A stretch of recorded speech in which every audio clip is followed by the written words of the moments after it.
नमो तस् भगवतो अरहतो सम्मा सम्बुद्दस्स। नमो तस् भगवतो अरहतो सम्मा सम्बुद्दस्स। नमो तस् भगवतो अरहतो सम्मा सम्बुद्दस्स। साधु साधु साधु। हमारे पूजनीय कल्याण मित्र गुरुवंते जी को सादर प्रणाम। साधु साधु साधु। श्रद्धावान उपासक उपासिकागण, हम लोग संयुक्त निकाय में पहले ही वर्ग में हम अभ्यास कर रहे थे। आज हम लोग सीखेंगे अरण्य सूत्र। अरण्य का मतलब होता है जंगल, तो जंगल यह नाम से सूत्र का उपदेश दिया है। सावथ्य निदानम, यह सूत्र भी श्रावस्ती में अनाथ पिंड द्वारा दिए गए जेतवन नाम के आश्रम में, जेतवन नाम के विहार में भगवान बुद्ध जी आराम में भगवान बुद्ध जी विहरण कर रहे थे, विराजमान थे। ऐसे समय में कोई देवता आया भगवान के पास और वह भगवान को नमन कर कर एक और खड़े हो गया।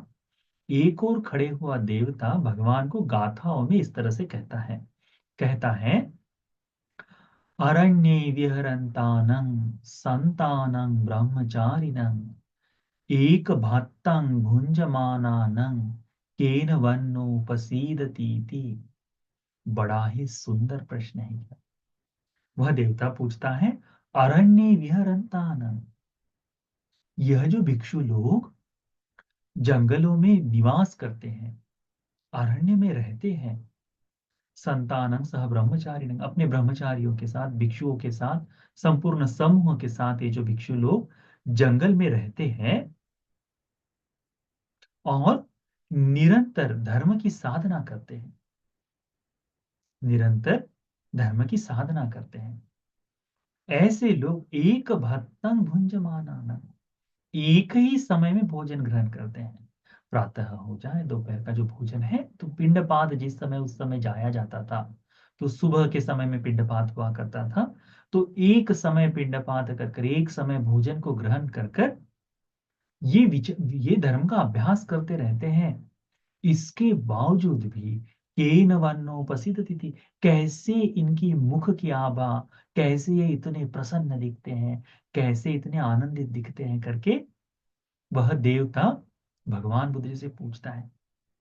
आज भी हमको दिखता है ना कि हम लोगों का स्वभाव, जैसे सामान्य व्यक्ति हो, गृहस्थ आदमी हो, दोनों समय भोजन करता है, पत्नी पुत्र आदि सबका सुख होते हुए भी उसके चेहरे पर अधिकांश बहुत से समय चिंता सताते रहती है, नैराश्य दिखाई देता है, किसी न किसी विपत्ति आपत्ति के बारे में पता चलता है ना। इसीलिए फिर उस व्यक्ति को, गृहस्थ को क्या करना पड़ता है कि किसी के यहाँ फंक्शन में जाना है, कहीं किसी कार्यवश जाना है, तो लिपा पोती करने की आवश्यकता पड़ती है। हम देखते हैं ना कि निरंतर हमारे आसपास इस तरह से लोगों का स्वभाव होता है। परंतु भिक्षुओं के पास, भिक्षुओं को ना तो लिपापोती करने की आवश्यकता है ना कुछ।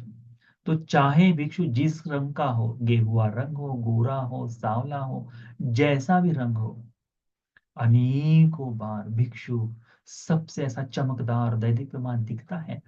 तो ये देवता क्या पूछते हैं भगवान से कि भगवान, ये जो आपके भिक्षु लोग हैं, जो जंगल में रहते हैं, एकांत में रहते हैं, ब्रह्मचर्य का पालन करते हैं, धर्म का पालन करते हैं, धर्म का जीवन जीते हैं, और एक ही समय भोजन करते हैं, इसके बावजूद ऐसा क्या है, कौन सा कारण है कि वे निरंतर उनके चेहरे पर प्रसन्नता झलकती है करके, निरंतर उनके चेहरे पर प्रसन्नता दिखाई देती है। भगवान बुद्ध जी त्रिलोकनाथ, धर्म को जन्म देने वाले, धर्म का उपदेश करने वाले शास्त्राकार को क्या कहते हैं, उस देवता को क्या उत्तर देते हैं, कहते हैं अतीतांग नानुशोचन्ति नप्प जप्पन्ति नागतं पच्चुपन्नानं यापेन्ति तेन वन्नोपसीदतीति।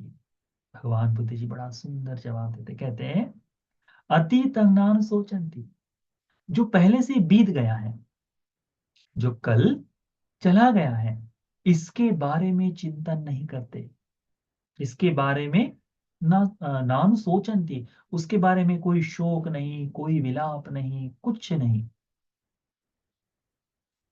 नप जपन्ति नागतम्, भविष्य के लिए जप नहीं करते रहते, कल का ये करूंगा, कल का वो करूंगा, कल को कैसे है, ये करना है, वो करना है, इसके बारे में जो चिंताएं सताते रहती हैं, वह भिक्षुओं को नहीं है। पच्चुपन्नेन यापयन्ति, आज वर्तमान में जो जीवन मिला है, आज वर्तमान में जो है, इसी में मग्न, इसी में यानी अतीत को छोड़ दिया, वर्तमान की चिंता नहीं, अतीत को छोड़ दिया, भविष्य की चिंता नहीं, वर्तमान में स्थिरता से धर्म का जीवन जीते हैं।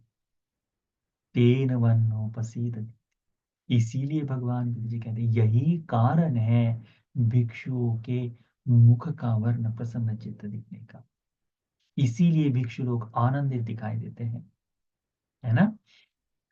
तो कितनी सत्य बात है, कितनी सत्य बात है। आप देखिए, बालक अवस्था में ऐसा ही होता है कि नहीं, हमको बच्चे बहुत प्यारे दिखाई देते हैं, देख कर बड़ा आनंद आता है, यानी 12 वर्ष तक जो बच्चा मस्ती कर रहा है, दौड़ रहा है, हंस रहा है, खेल रहा है, कूद रहा है, इसे कोई चिंता नहीं, कल का क्या हुआ उसको कोई टेंशन नहीं, कल क्या होगा उसका कोई टेंशन नहीं, आज बस तुम मजा करो। तो वो बालक बिल्कुल ऐसे लगता है जैसे जीवंत हो, है ना, ऐसे जागरूक दिखते हैं। पर जैसे ही प्यूबिटी आ जाती है, थोड़ा समय बीतता है, बच्चों का क्या होता है, चिंता में लगे रहते हैं, 10वीं की पढ़ाई करनी है, ये है, टेंशन है, परसेंटेज आने चाहिए, उसकी चिंता लग जाती है उसमें। फिर गलत संगति के कारण गलत गलत तरह का विचार चलते रहता है, उसके कारण गृहस्थों में इस तरह के होते हैं, भिक्षुओं को इस तरह की कोई चिंता नहीं, इसीलिए धीरे धीरे हमारा चेहरा जो है कुंडला जाता है। इसमें वही बताया गया बाद में, भगवान ने कहा कि ये जो भिक्षु लोग हैं इस तरह से रहते हैं, आश्रमों में जो प्रधान भिक्षु होते हैं, जिन्हें अपने पूरे भिक्षु संघ की चिंता होती है, उनमें कई बार होता है कि उनका थोड़ा सा दिक्कत दिखाई देती है, परंतु अधिकांश समय आप देखो, भिक्षु तुम्हें प्रसन्न चित्त आनंदित ही दिखाई देंगे।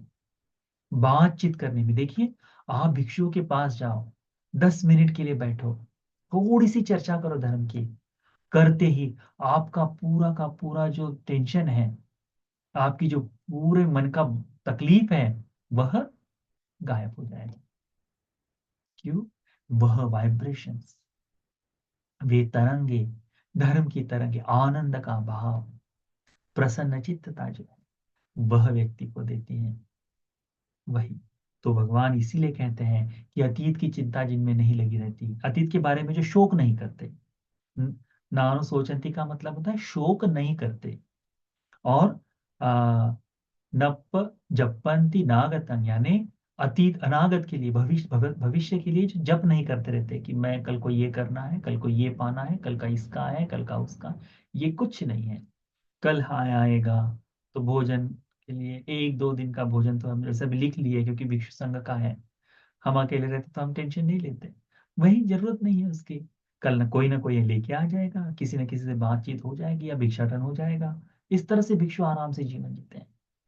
तो और पच्चुपनानम ज्ञापयन्ति, आज दिन में मिला है, भोजन कर लिए हैं, भोजन भोजन हो गया, 4 लोग आ गए, अपना भिक्षु का जीवन जो ध्यान साधना में जीना है वह सूत्रों का पठन हो गया, ये सारी चीजें होने के बाद भिक्षु को किसी तरह की चिंता नहीं। जब चिंता ही नहीं है, ब्रह्मचर्य का पालन हो रहा है, तो स्वाभाविक है मन प्रसन्न हो जाएगा। यही यही भगवान बुद्ध जी उस देवता को बताते हैं।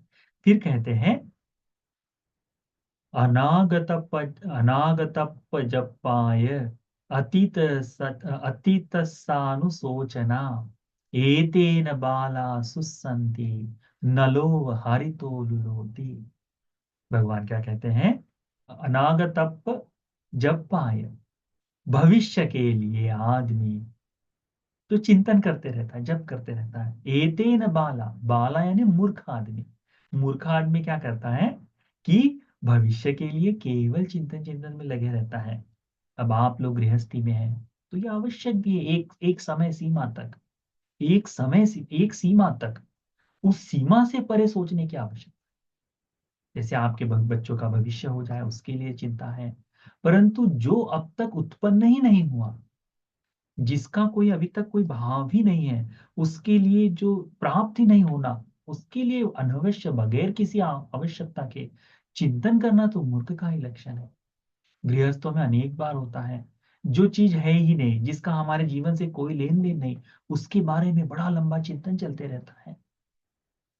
कल को ये हो जाएगा तो, कई बार ऐसा होता है ना कि लोग चिंतन ऐसे भी लगे रहते हैं कि भाई देखो अभी सब देश सब दुनिया में युद्ध चल रहा है, कल को हमारे यहाँ बॉम्ब गिर जाए तो मैं क्या करूंगा करके उसका टेंशन लगा रहता है। तो जो नहीं हो रहा है अपने पास, उसका क्यों व्यर्थ में चिंतन। और जो होना है, कल तो मृत्यु भी हो सकती है, उसका चिंतन हो जाए तो अप्रमादी हो जाएगा, परंतु व्यर्थ का चिंतन करना है। अतीत सानुशोचना, जो बीत गया उसके बारे में चिंतन, अरे ये ऐसा कर दिया, ये गलत हो गया, ये गलत हो गया, वो नहीं कर देता तो आज मेरी तकदीर कुछ अलग ही होती, ऐसा नहीं कर देता तो कुछ हो जाता। जो कर लिया है वो हो गया है, अब उसके बारे में शोक करने से कोई लाभ होगा क्या। आपने किसी को भला बुरा कह दिया है, आपका किसी से झगड़ा हो गया है, अब आप सोच रहे हैं यार कल नहीं, ऐसा नहीं करना चाहिए था, भैया ऐसा नहीं होना चाहिए था, ये हो गया इसके कारण। तो जब आपको अब लग रहा है, जाकर क्षमा मांग लो, उससे अच्छा और क्या हो सकता है। परंतु केवल चिंतन करते रहेंगे तो उससे कल के लिए आज वर्तमान में जीने का संपूर्ण समय खत्म हो जाएगा। क्योंकि वर्तमान का समय पुनः वापस नहीं आने वाला ना। आज जो वर्तमान में वो वापस नहीं आएगा, तो कि उस वर्तमान का इस्तेमाल करना चाहिए। तो कहते हैं कि ये जो मूर्ख आदमी, ये तेन बाला सुसंते, मूर्ख आदमी ऐसे ही सोचते रहता है कि अरे एक अतीत में ये हो गया, भविष्य में ये हो जाएगा, ये करना है, ये करना है। तो उस बारे में, तो इस तरह से चिंतन करने वाला मूर्ख आदमी, उपमा स्वरूप में भगवान देते हैं, नलो व हरितो लुलोते, उसी तरह मुरझा जाता है जैसे बिल्कुल ताजा, एक तो पानी के अंदर में बढ़ने वाले जो पानी में लंबे लंबे जो इस तरह से कैसे, हम उसे बाम्बू जो कहते हैं, तो वो जो बढ़ते हैं, यदि ताजे कौले हैं उसको काट कर आप एक तरफ सुखा दो, तो बिल्कुल ऐसे टेढ़े मेढ़े कुमला जाते हैं जल्दी ही, उसमें वो ताजगी नहीं दिखाई देती समय तक। तो उस तरह से ये मुरझाए जैसे हो जाते हैं। तो उसी तरह से इनका चेहरा जो है, जो अतीत के बारे में चिंतन करते रहता है, शोक करते रहता है, और भविष्य के बारे में बिना काम की चीजों का, जो नहीं होनी, उसके लिए ये हो जाएगी तो ऐसा करूंगा, ऐसा हो जाएगा तो वैसा करूंगा, इस तरह का चिंतन निरंतर करते रहता है। अभी देखो, इसके लिए एक उपमा स्वरूप में बताएं, जो स्टॉक मार्केट में इन्वेस्ट करते हैं, हमारे पास आते हैं लोग, हमको बोलते हैं गुरुजी ऐसा हो गया, तो ये नहीं हुआ होता तो अतीत में जो हो गया उसका चिंतन, रह गया रह गया रह गया, कल को कल को ऐसा आएगा तो मैं ऐसा करूंगा। फिर वो कल हो जाने के बाद फिर आते हैं, गुरु जी कल को भी ऐसा ही हो गया। वर्तमान में जो उनका कारोबार है, जो चीजें हैं, उसके बारे में निग्लेजेंस बढ़ता है। हम नहीं कह रहे कि वो उनका जो काम है उस तरह से जो इसमें काम करते गलत, परंतु जो हो गया है उसके बारे में शोक करने की आवश्यकता नहीं। आज वर्तमान में स्थिरता जागृत हो जाए, चाहे आप उसमें वो व्यवसाय भी करें, जो भी कार्य करें, उसमें यदि स्थिरता आ जाए तो आप इसे और सुंदर बना सकते हैं। इसीलिए इस सूत्र से हमें समझ में आता है कि हमें वर्तमान में जीने के लिए अधिक परिश्रम करना चाहिए, हमें वर्तमान में अधिक जीना चाहिए। आप देखिए, हमारा मन कितना चंचल है। कभी कोई ध्यान के लिए बैठा हो तो कैसे होता है, ध्यान के लिए बैठा है, थोड़ी देर बाद उसका कल फोन आया था, उसने ऐसे ऐसे बोला, अरे उसका वो काम रह गया है, वो मैं कर दूंगा, मन में चल रहा है।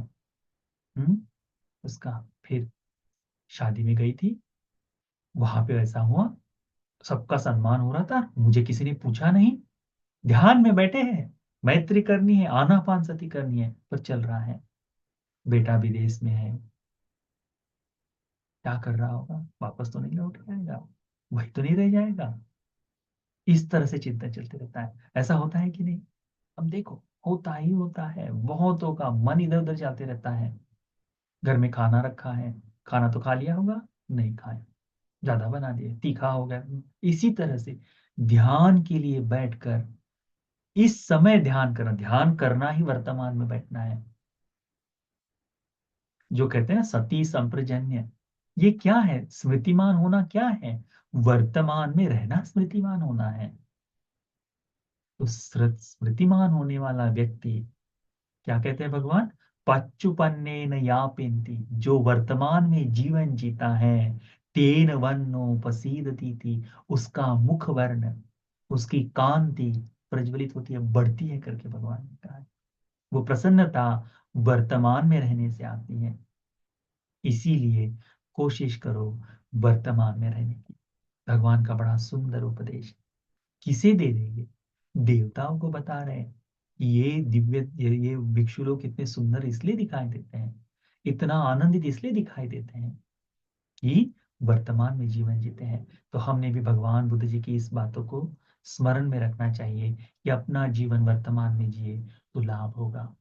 मूर्ख की तरह अतीत में वर भविष्य में इस तरह से अपना चिंतन मत करते रहो। वर्तमान में जिएंगे तो धर्म को बहुत सारा धर्म प्राप्त कर पाएंगे।